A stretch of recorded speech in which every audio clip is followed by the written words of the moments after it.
Proklamasi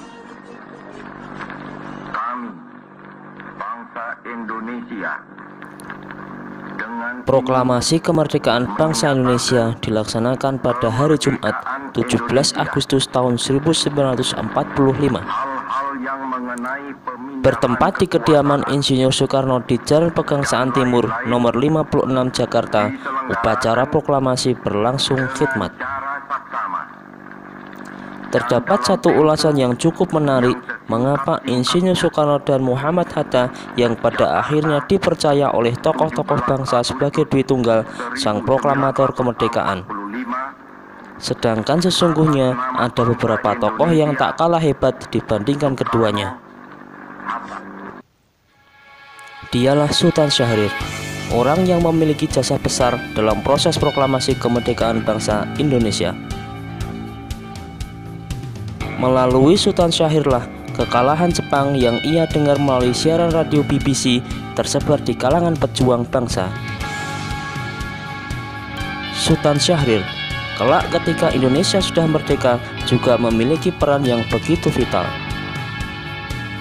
Ia merupakan Perdana Menteri pertama ketika Indonesia menggunakan sistem demokrasi parlementer.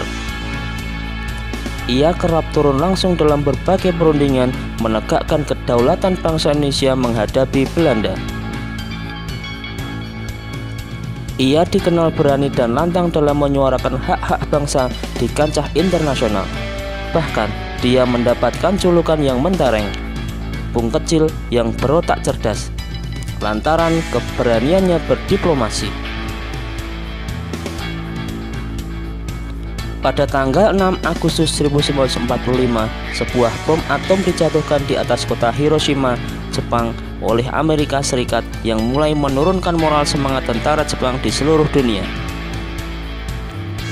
Sehari kemudian, Badan Penyelidik Usaha Persiapan Kemerdekaan Indonesia atau BPUPKI berganti nama menjadi PPKI atau Panitia Persiapan Kemerdekaan Indonesia, untuk lebih menegaskan keinginan dan tujuan mencapai kemerdekaan Indonesia.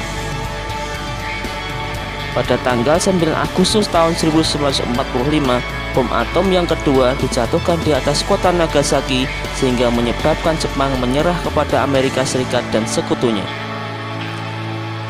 Momen ini dimanfaatkan oleh Indonesia untuk memproklamasikan kemerdekaan. Soekarno, Hatta selaku pemimpin PPKI dan Rajiman Weddiodiningrat sebagai mantan ketua BPUPKI diterbangkan ke Dalat, Vietnam untuk bertemu Marsekal Terauchi. Mereka dikabarkan bahwa pasukan Jepang sedang diambang kekalahan dan akan memberikan kemerdekaan kepada Indonesia. Pada tanggal 10 Agustus 1945, Sultan Syahrir telah mendengar berita lewat radio bahwa Jepang telah menyerah kepada sekutu. Para pejuang bawah tanah bersiap-siap memproklamasikan kemerdekaan Republik Indonesia dan menolak bentuk kemerdekaan yang diberikan sebagai hadiah Jepang.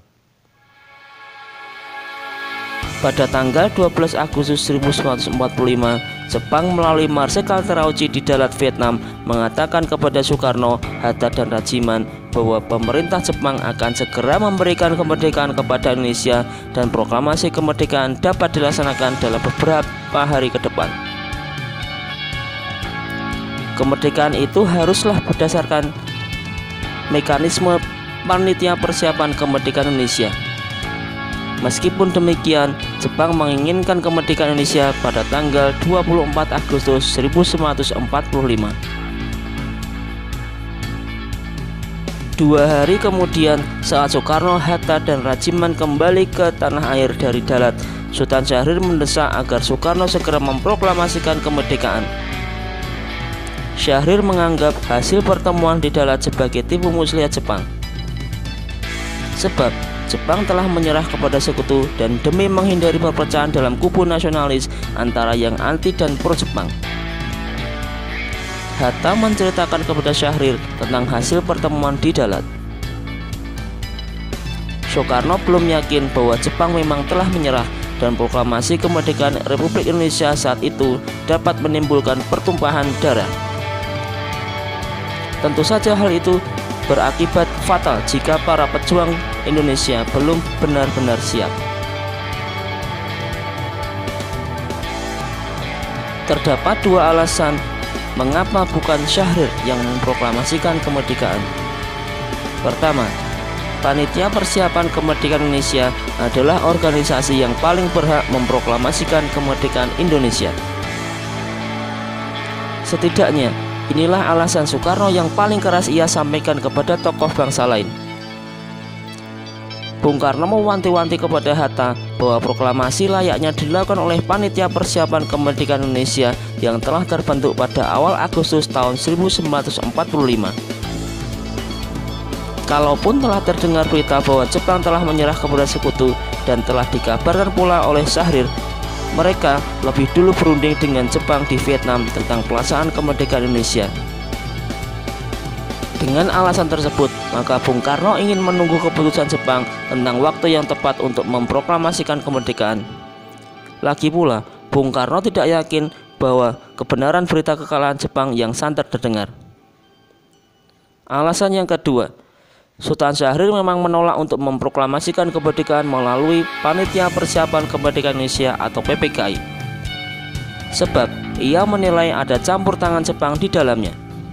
Ia tidak ingin jika proklamasi kemerdekaan dilaksanakan melalui mekanisme PPKI, yang mana menurutnya mengesankan bahwa kemerdekaan Indonesia adalah hadiah dari Jepang. Oleh sebab itu, secara tegas ia ingin Indonesia segera proklamasi mumpung sedang dalam keadaan kekosongan kekuasaan. Jepang telah kalah sedangkan sekutu belum juga datang. Untungnya, Sultan Syahrir tetap menghormati perjuangan Bung Karno dan Bung Hatta dalam berjuang melalui PPKI,